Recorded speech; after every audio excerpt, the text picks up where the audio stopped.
오늘 우리 계신 말씀 봉독하겠습니다.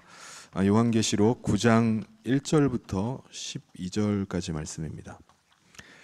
다섯째 천사가 나팔을 불매 내가 보니 하늘에서 땅에 떨어진 별 하나가 있는데 그가 무저갱의 열쇠를 받았더라. 그가 무저갱을 여니 그 구멍에서 큰 화덕의 연기 같은 연기가 올라오매 해와 공기가 그 구멍의 연기로 말미암아 어두워지며 또 황충이 연기 가운데로부터 땅 위에 나오매 그들이 땅에 있는 전갈의 권세와 같은 권세를 받았더라. 그들에게 이르시되 땅의 풀이나 푸른 것이나 각종 수목은 해하지 말고 오직 이마에 하나님의 인침을 받지 아니한 사람들만 해하라 하시더라. 그러나 그들을 죽이지는 못하게 하시고 5달 동안 괴롭게만 하게 하시는데 그 괴롭게 함은 전갈이 사람을 쏠 때의 괴롭게 함과 같더라. 그 날에는 사람들이 죽기를 구하여도 죽지 못하고 죽고 싶으나 죽음이 그들을 피하리로다. 황충들의 모양은 전쟁을 위하여 준비한 말들 같고 그 머리에 금 같은 관 비슷한 것을 썼으며 그 얼굴은 사람의 얼굴 같고 또 여자의 머리털 같은 머리털이 있고 그 이빨은 사자의 이빨 같으며 또 철 호심경 같은 호심경이 있고 그 날개들의 소리는 병거와 많은 말들이 전쟁터로 달려 들어가는 소리 같으며 또 전갈과 같은 꼬리와 쏘는 살이 있어 그 꼬리에는 5달 동안 사람들을 해하는 권세가 있더라. 그들에게 왕이 있으니 무저갱의 사자라. 히브리어로는 그 이름이 아바돈이요 헬라어로는 그 이름이 아볼론이더라. 첫째 화는 지나갔으나 보라 아직도 이후의 화 둘이 이르리로다. 아멘. 저와 여러분 하나님께 속한 사람들입니다. 맞습니까? 네. 예수님께서 우리의 왕이시고 우리는 그분의 백성입니다. 오늘 우리가 대한민국 국민으로 우리가 살아가지만 또 한편은 우리는 하나님 나라 왕국 백성으로 살아가는 것입니다. 이 세상이 멸망할 날이 있는데 이 세상이 멸망하기 전에 예수님께서 우리를 데리러 오시겠다라고 약속을 하셨습니다. 그때 우리는 예수님과 함께 새하늘과 새 땅이 새롭게 창조될 새하늘과 새 땅으로 들어가게 될 것입니다. 그곳에서 우리는 예수님과 함께 기뻐하고 또 사랑하며 하나 되어서 함께 거하게 될 것입니다. 그렇다면은 오늘 예수님께서 오시기 전까지 오늘 우리가 사는 이 시점은 어느 시점쯤 될까요? 우리가 지금 어느 시대에 우리가 살고 있는 거죠? 예수님께서 승천하시고 나서 다시 재림하실 때까지의 기간을 요한계시록은 상징적인 숫자로 1000년이라고 했습니다. 1000년. 예수님이 오시기 때까지가 1000년이라는 거예요. 근데 다니엘서에 보면은 상징적인 숫자로 그것을 7년이다라고 이렇게 표현을 합니다. 지금까지 예수님께서 승천하신 이후에 몇 년이 흘렀죠? 약 2000년의 시간이 흘렀습니다. 지금 예수님께서는요, 한 사람이라도 더 구원받아서 하나님 백성 삼기 위해서 그 재림의 시기를 늦추고 계시는 겁니다. 왜 이렇게 늦게 오십니까? 라고 말하니까 예수님께서 그렇게 대답하셨어요. 한 사람이라도 더 하나님 백성 삼기를 원하신다는 거예요. 그래서 오늘 저와 여러분이 구원을 얻어서 하나님 백성 된 줄 믿습니다.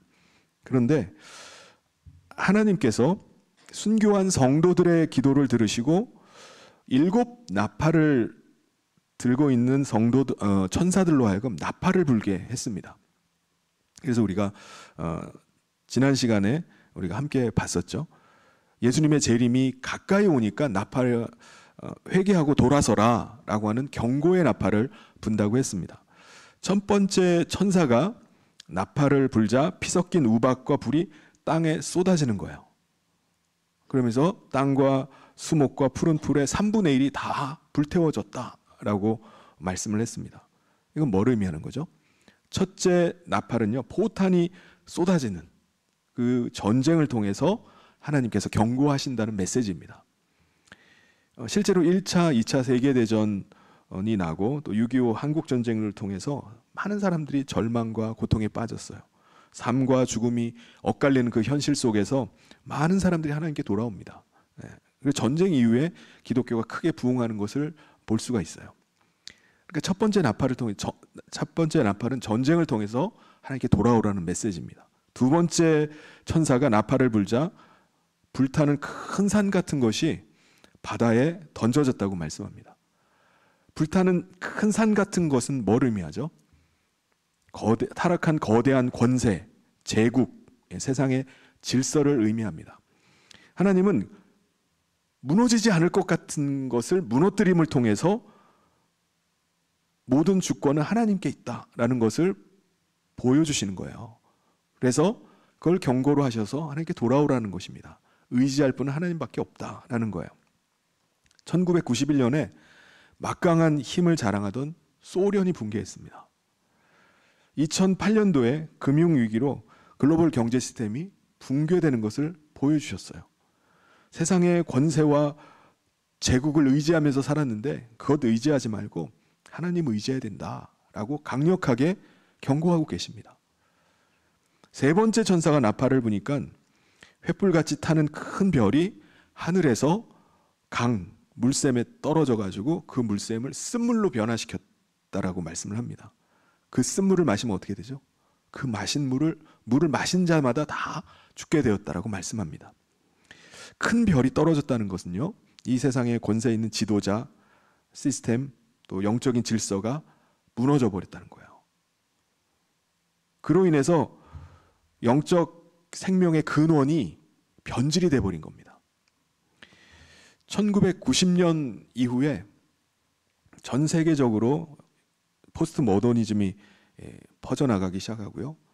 잘못된 사상, 문화, 종교로 사람들이 병들고 죽어가는 것을 보게 됩니다. 과거에는 없었던 혼합주의, 상대주의, 또 온갖 이단과 사이비들이 막 등장을 합니다.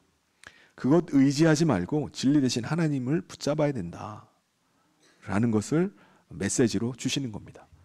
네 번째 천사가 나팔을 불자 이번에는 해 3분의 1과 달 3분의 1, 별 3분의 1이 타격을 입어가지고 빛을 잃었다고 말씀해요. 사람들은요, 갑자기 혼란에 빠지고 방향을 잃어버리고 어떻게 할지 모르는 거예요. 그러니까 미래를 예측할 수 없는, 예측 불가능의 시대 속에서 그 시대를 하나님께서 허락하시면서 하나님께 돌아와야 된다.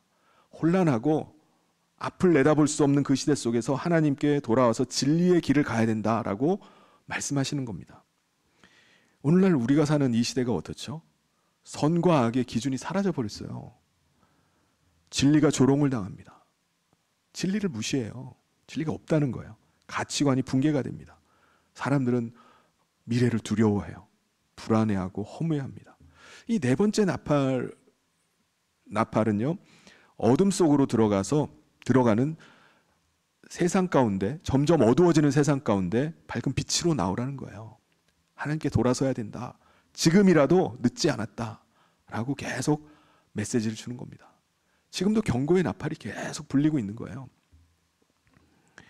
오늘 우리는요, 지금 경고의 나팔 소리가 생생하게 들리는 현장 가운데 우리가 서 있는 겁니다. 그 시대 속에 살고 있는 거예요. 오늘 우리가 하나님께 돌아와서 구원받고 하나님 거룩한 백성이 되었습니다. 그러니까 지금도 돌아서기만 하면은, 하나님께 나오기만 하면은 구원을 얻고 은혜 가운데 살 수 있는 겁니다. 지금이 바로 은혜 받을 수 있는 때이고 구원의 때인 겁니다. 이제 다섯 번째 천사가 나팔을 불자 하늘에서 떨어진 별 하나가 무저갱의 열쇠를 받았다라고 말씀을 합니다. 1절 말씀에 나오는데요. 같이 한번 읽어보겠습니다. 시작. 다섯째 천사가 나팔을 불매 내가 보니 하늘에서 땅에 떨어진 별 하나가 있는데 그가 무저갱의 열쇠를 받았더라. 무저갱은요, 사탄과 악한 영들을 가두는 공간이에요. 그러니까 제한된 공간입니다. 왜 사탄과 악한 영들이 이곳에 이렇게 갇히고 제한된 거죠? 왜 그런 거죠? 예수님께서 오시기 전까지만 해도요, 사탄은요, 하늘과 이 땅을 오가면서 의로운 자로 살았어요. 의로운 자로 행세를 했습니다. 하늘에 있는 천상회의에 참석을 했어요, 사탄이. 그래서 하나님 앞에 우리 인간에 대해서 막 참소를 하기도 했습니다. 거짓으로 막 고발하는 거예요. 그리고 예수님께서 오시기 전에 사탄은요, 사람들을 아주 직접적으로 해칠 수 있는, 타격을 가할 수 있는 권세를 가지고 있었습니다.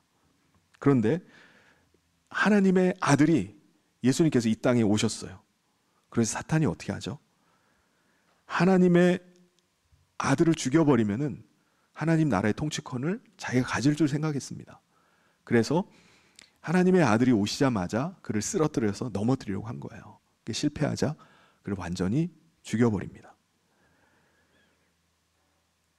예수님께서는요, 인간의 죄를 대신해서 십자가에 죽으셨어요.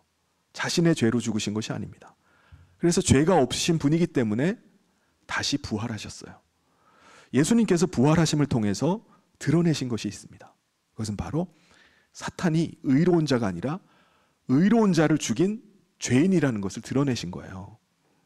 그래서 이 부활 사건을 통해서 만천하에 사탄이 불의한 자, 악한 자라는 것이 드러나 버린 겁니다. 지금까지는 숨기고 왔어요. 지금까지는 모든 불의와 거짓을 숨기고 의로운 자 행세를 했습니다. 하늘과 땅을 녹았어요. 그런데 그 일을 통해서 예수님께서 그를 정죄하셨습니다. 심판하셨어요. 예수님께서 뭐라고 말씀하시죠? 나는 마귀의 일을 멸하기 위해 왔다라고 말씀하셨습니다. 그래서 사탄은 심판을 받고 이제 무정에게 갇히게 된 거예요. 사탄이 무정행에 갇힌 것은요, 지금 지옥에 들어갔다는 게 아니에요. 이제 형이 집행되면은 그는 유황불못에 들어가게 됩니다. 그게 이제 그곳이 지옥이에요. 근데 무정행에 갇힌 것은요, 형이 집행되기를 기다리는 대기 장소에 들어가게 된 겁니다. 그러니까 대기 상태가 된 거예요. 그래서 모든 사탄의 활동들이 중단이 된 거예요. 더 이상 활동할 수가 없는, 하늘에 오갈 수가 없어요. 그리고 더 이상 하나님 앞에 나가서 인간을 참수할 수가 없게 된 겁니다. 그리고 그가 인간을 막 해치고 죽이는 일들도 할 수가 없게 된 거예요. 모든 일들이 다 제한이 되어버렸어요. 그런데 여러분, 사형 선고를 받고 감옥 안에 있는 사형수가요, 이제 사형 집행을 기다리잖아요. 사형 집행 명령이 떨어지면 어떻게 하죠? 감옥 안에서 그냥 사형시켜버리나요? 아니죠. 집행 명령이 떨어지면은 이제 간수들이 형장으로 끌고 갑니다. 사형 집행장으로 이동하기 위해서 감옥에서 나오게 해요. 그래서 이동을 해요. 이와 마찬가지로 사탄과 악한 영들도 예수님께서 다시 재림하셔서 형벌을 내리시기 전에 이제 풀어놓는 거예요. 잠시 풀려날 때가 있습니다. 데살로니가 후서에 보면은 그 말씀이 나오는데, 불법한 자, 사탄이 이제 옮겨질 때가 있는데 그때 그가 나타나게 될 것이다 라는 말씀이 나와요. 데살로니가 후서 2장 7절 8절을 우리 같이 한번 읽어보도록 하겠습니다. 시작. 불법의 비밀이 이미 활동하였으나 지금은 그것을 막는 자가 있어 그 중에서 옮겨질 때까지 하리라. 그때 불법한 자가 나타나리니 주 예수께서 그 입의 기운으로 그를 죽이시고 강림하여 나타나심으로 패하시리라. 네. 뭐라고 말씀하는 거죠? 사탄을 옮길 때가 있게 되는데 그가 이제 드러나게 된다. 그런데 그가 예수님께서 그를 죽이시고 다시 강림하심으로 패하게 될 것이다 라는 말씀이에요. 이제 다섯 번째 천사가요, 나팔을 불자 무저갱의 문을 열기 위해서 열쇠를 받은 하늘에서 떨어진 한 천사가 있다고 했죠. 그 천사가 열쇠를 가지고 무저갱의 문을 엽니다. 그러니까는 무저갱에 있던 그 사탄과 악한 영들이 풀려나요. 이것은 뭘 의미하는 거죠? 예수님의 재림이 곧 가까이 왔다는 거예요. 이제 형을 집행하기 전에 잠시 풀어놓는 겁니다. 형을 받기 전에 내놓는 거예요. 이제 드디어 사탄과 악한 영들을 이제 무저갱에서 풀어놓기 위해서 무저갱 문을 여니까는 거기서 연기가 올라왔다고 해요. 연기가 올라와서 해와 공기가 어두워졌다라고 말씀합니다. 이 말은 어두워져서 연기 때문에 가려져서 볼 수가 없게 됐다는 거예요. 사람들이 분별을 하지 못하게 됐다는 겁니다. 그때 연기 속에서 황충이 올라왔다고 말씀해요. 이 황충이라는 말이 헬라어로요, 아크리스라는 말이에요. 메뚜기라는 뜻인 메뚜기. 근데 실제 메뚜기는 아니죠. 그래서 우리가 보는 개역 개정 성경에는 이제 황충이라고 번역을 해놨어요. 그러니까 뭘 구별하기 위해서. 근데 의미는 메뚜기입니다. 요한계시록 9장 3절에 보면 또 황충이 연기 가운데로부터 땅 위에 나오매 그들이 땅에 있는 전갈의 권세와 같은 권세를 받았더라. 여러분, 무적행에 갇혀 있던 이 사탄과 악한 영들을 왜 황충이라고 메뚜기라고 이렇게 부를까요? 왜냐하면은 이 사탄과 악한 영들의 특성이요, 메뚜기 떼와 아주 비슷하기 때문입니다. 구약 성경에 보면요, 구약 시대에는요, 이 메뚜기 그러면은 파괴의 상징이에요. 실제로 북아프리카나 뭐 동아프리카, 사우디아라비아, 그리고 호주에도 이제 나타나기도 하는데, 이 메뚜기 떼가 한번 이렇게 막 창고를 하게 되면은 그 메뚜기 떼가 지나가는 곳에는 남는 게 없는 거예요. 모든 농작물들을 초토화를 시켜버립니다. 그래서 과거에 이제 이 당시에도, 성경이 쓰여질 이 당시에도 메뚜기 그러면은 파괴의 상징이에요. 다 쓸어버리는 거예요. 남는 게 하나도 없는 겁니다. 삽시간에 싹 먹어치우고 사라져버리는 거예요. 그래서 사탄과 이 악한 영들의 이 집단적인 파괴력을 시각적으로 보여주는 게 바로 메뚜기예요. 그래서 무적행 안에 메뚜기들이 있다는 거예요. 여러분, 메뚜기 이 황충은 어떤 권세를 가지고 있다고 하죠? 전갈의 권세와 같은 권세를 가지고 있다고 말씀을 합니다. 전갈은요, 쏘여보지는 않았는데 쏘여도 안 죽는다고 해요. 전갈에 쏘인다고 죽지는 않습니다. 그런데 이 전갈의 독이 몸에 퍼지면은 아주 고통스럽다고 해요. 고통이 지속되는 겁니다. 심하면은 뭐 정신 착란이랑 마비도 일어난다고 해요. 그러니까 5번째 천사가 나팔을 울리고 나니까 사탄과 악한 영들이 무적행에서 이제 나와서 활개를 치는 거예요. 그런데 전갈에 쏘여도 죽지 않는 것처럼 사람들을 해치지는 못한다고 말씀합니다. 사탄이 아무리 활개를 쳐도 사람들을 직접적으로 죽이지는 못한다는 거예요. 그런데 사람들은 죽지는 않지만 극심한 정신적인 고통을 당하게 되는 겁니다. 전갈에 쏘이면은 죽지는 않잖아요. 근데 너무나 고통을 당하는 것처럼 이 황충, 사탄과 악한 영들에 의해서 사람들이 정신적으로 정신이나 가치나 사상이 공격당하면서 고통을 당하는 거예요. 이게 무너지기 시작하는 겁니다. 그런데 하나님께서 사탄과 악한 영들에게 절대 해하지 못하게 하는 사람들이 있습니다. 너는 건들지 말아라. 건들면 안 된다. 누구죠? 이마에 하나님의 인침받은 사람이라는 거예요. 사탄과 악한 영들에게 이렇게 경고하셨어요. 인침받은 자는 건들면 안 된다. 인침받은 사람이 누구죠? 예수님을 믿고 성령이 임한 사람이에요. 성령님을 통해서 그 마음에 그리스도를 모시고 있는 사람이에요. 그 사람은 사탄이 건들지를 못한다는 거예요. 우리 4절에 나오는데요, 같이 한번 읽어보겠습니다. 시작. 그들에게 이르시되 땅에 풀이나 푸른 것이나 각종 수목은 해하지 말고 오직 이마에 하나님의 인침을 받지 아니한 사람들만 해하라 하시더라. 황충, 이 메뚜기는요, 전갈의 독을 가지고 인침받지 않은 사람들만 해하는 거예요. 그래서 사람들의 정신, 가치, 사상을 공격을 하는 겁니다. 사람들은 이 전갈의 독에 쏘이기만 하면은 극도의 절망감에 빠져요. 우울함에 빠지고 공허함을 느끼고 방황하기 시작해요. 어디로 갈지 방향을 못 잡아요. 두려움과 고통에 빠져서 차라리 죽고 싶은 거예요. 근데 죽지를 못해요. 황충과 메뚜기가 사람들을 괴롭히는데 죽지 않을 만큼만 괴롭히는 겁니다. 죽이지는 않아요. 그럼 그러면은 언제까지 이 황충, 이 메뚜기들이 활개를 치면서 이렇게 날뛰는 거죠? 메뚜기도 한철이라는 말이 있잖아요. 메뚜기가 일어나면요, 우리나라도 봄에 나오면 가을이면 다 사라져 버려요. 메뚜기가 활동할 수 있는 그 시기가 5개월입니다. 5개월. 그래서 5개월이 지나면은 메뚜기를 찾아볼 수가 없어요. 다 사라져 버립니다. 무적행에서 나온 사탄과 악한 영들도 마찬가지라는 거예요.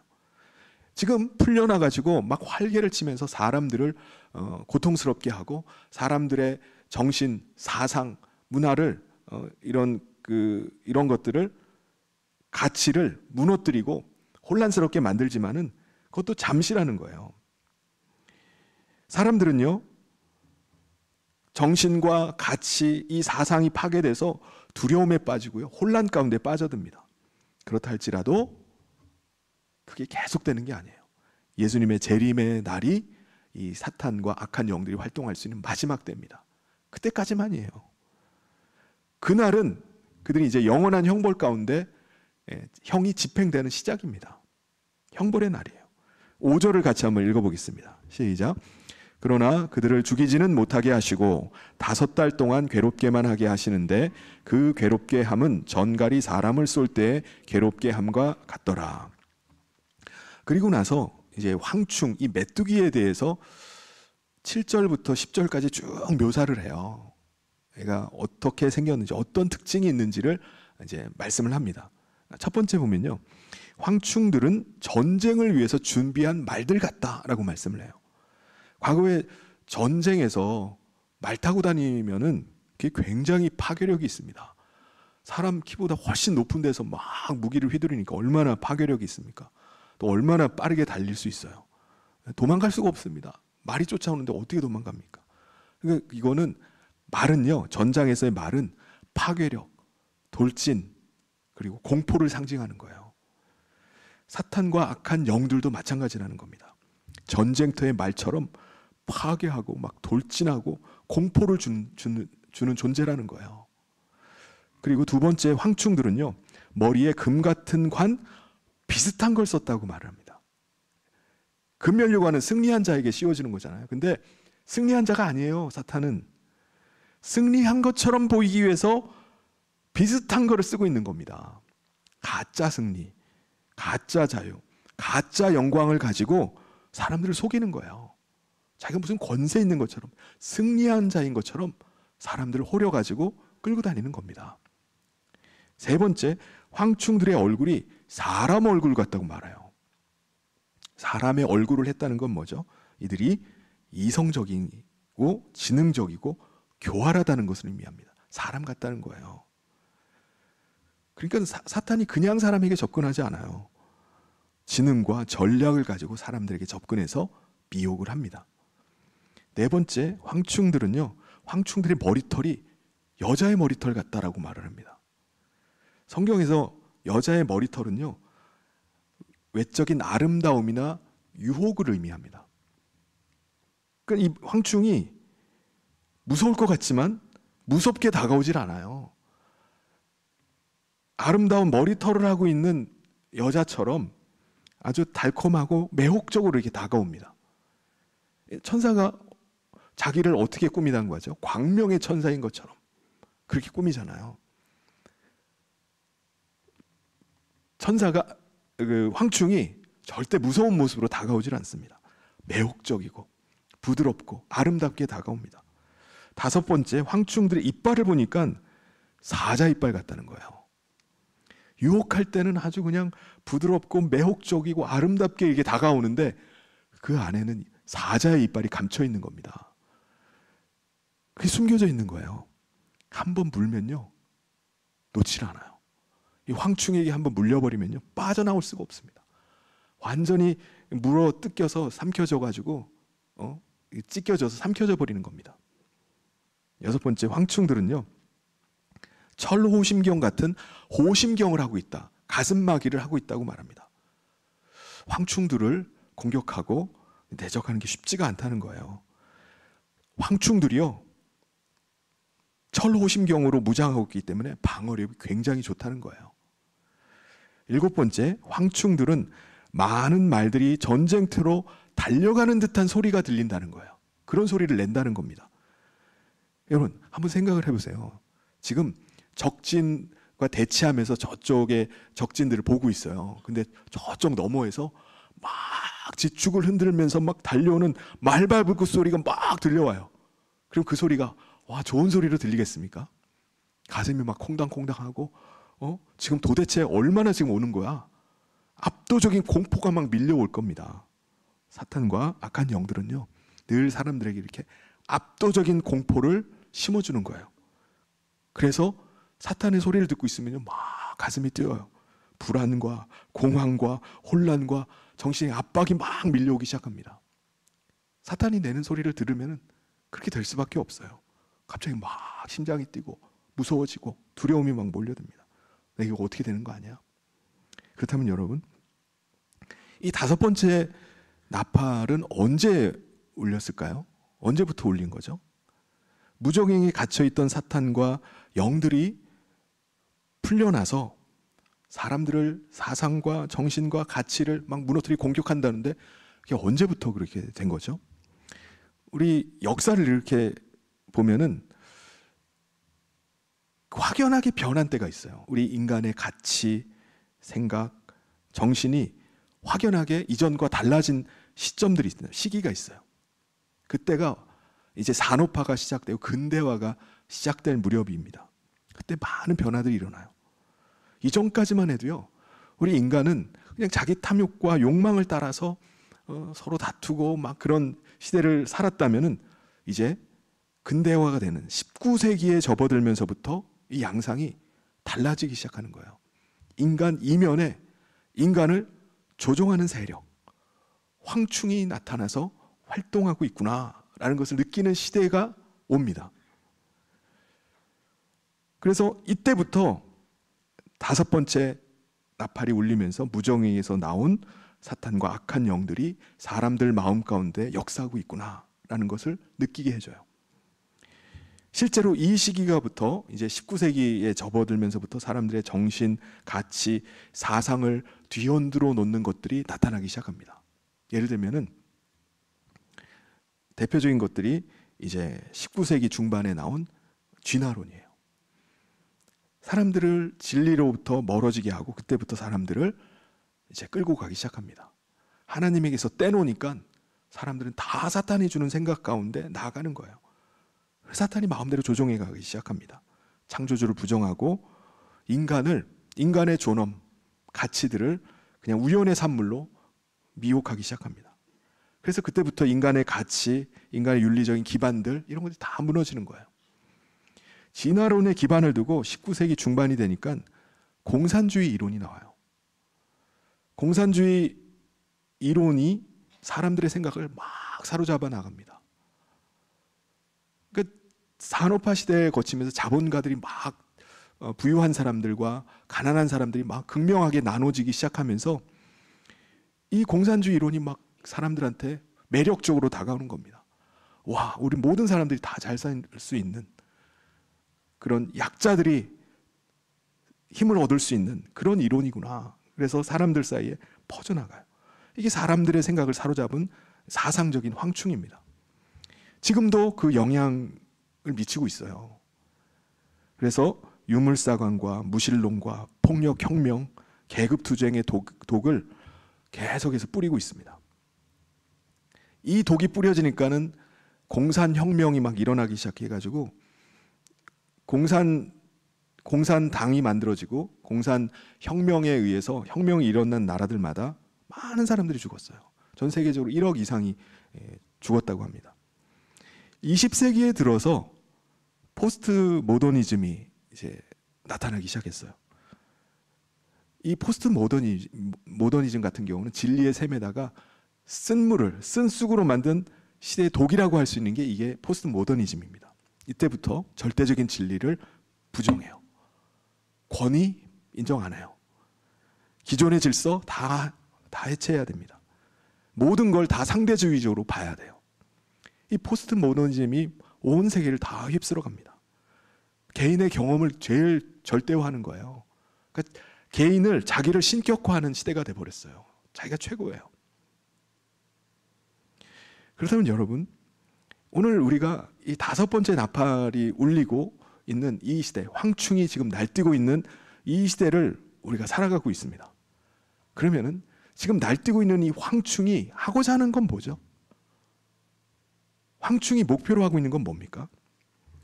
황충의 왕, 무적행의 사자의 이름을 보면은 그의 목적을 좀 알 수가 있습니다. 11절을 같이 한번 읽어보겠습니다. 시작.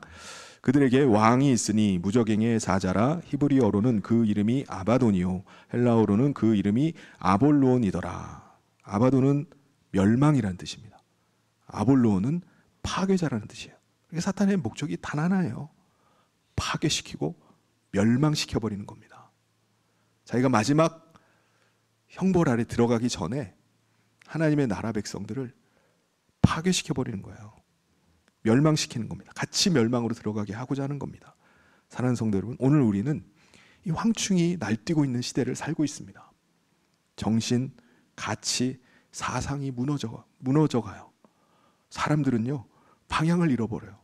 도대체 내가 왜 살아야 되는지, 뭘 해야 되는지 갈 바를 알지 못합니다. 많은 사람들은 두려움 가운데 살아가요.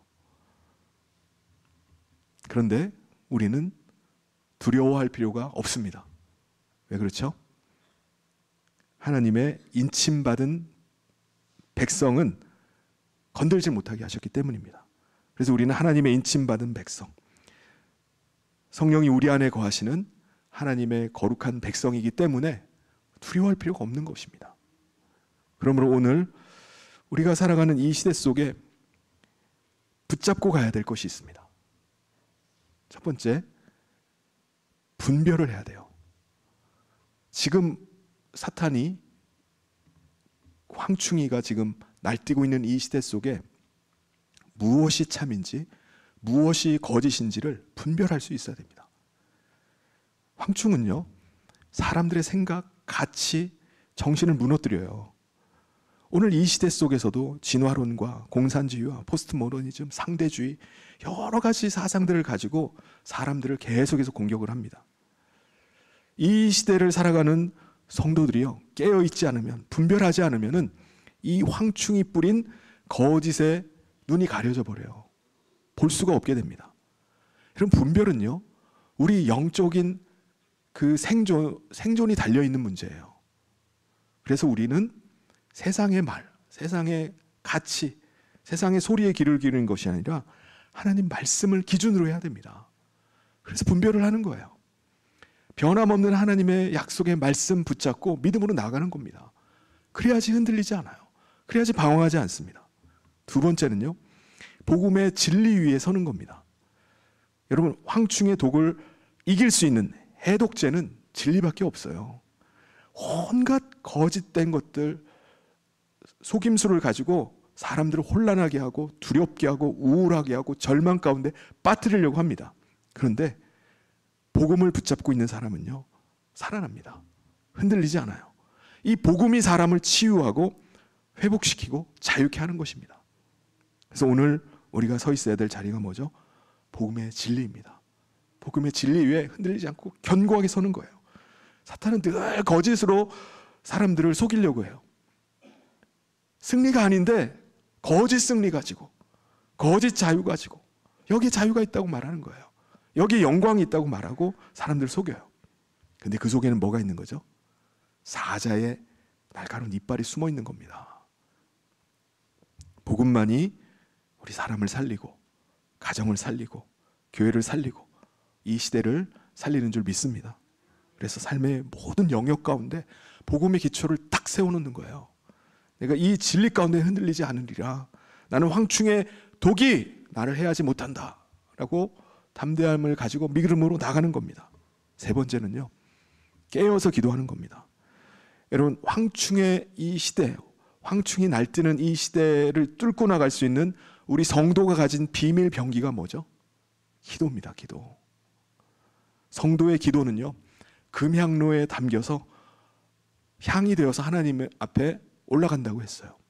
천사들이 우리의 기도를 다 받아서 금향로에 담아서 하나님 앞에 상달한다고 했습니다. 순교자의 탄원이 거기에 담겨 있는 거예요. 성도들의 눈물의 기도가 거기 담겨 있는 겁니다. 가정과 교회를 위해서 부르짖는 기도가 그 담겨져서 하나님 앞에 올라가는 거예요. 그러므로 하나님 앞에 도달하지 않는 기도가 없는 것입니다. 오늘 황충이 세상을 뒤흔드는 이 시대 속에 우리가 살아가고 있는데, 우리의 기도가, 성도의 기도가 이 어둠, 혼탁함을 깨뜨리는 능력이 되는 줄 믿습니다. 그래서 우리의 기도가 하나님 앞에 상달되고 그 기도를 통해서 하나님께서 역사하시는 줄 믿습니다. 우리 성도들의 기도 위에 하나님께서 하나님의 나라를 세워가고 계십니다. 그러면 사랑하는 성도 여러분, 분별할 수 있기를 바랍니다. 복음의 진리 위에 서 있을 수 있기를 바랍니다. 기도함으로 우리가 이 혼탁해진, 이 어지러운, 두려움이 밀어닥치는 이 황충의 시대 가운데 이 시대를 뚫고 믿음으로 나갈 수 있는 우리 성현의 모든 성도님 되시기를 주님의 이름으로 축원합니다. 그래서 주님 다시 오시는 그날에 우리가 영광 가운데 한 사람도 빠지지 않고 다 영광스럽게 기쁨으로 주님을 맞이하는 우리 성현의 모든 성도님 되시기를 주님의 이름으로 축원합니다.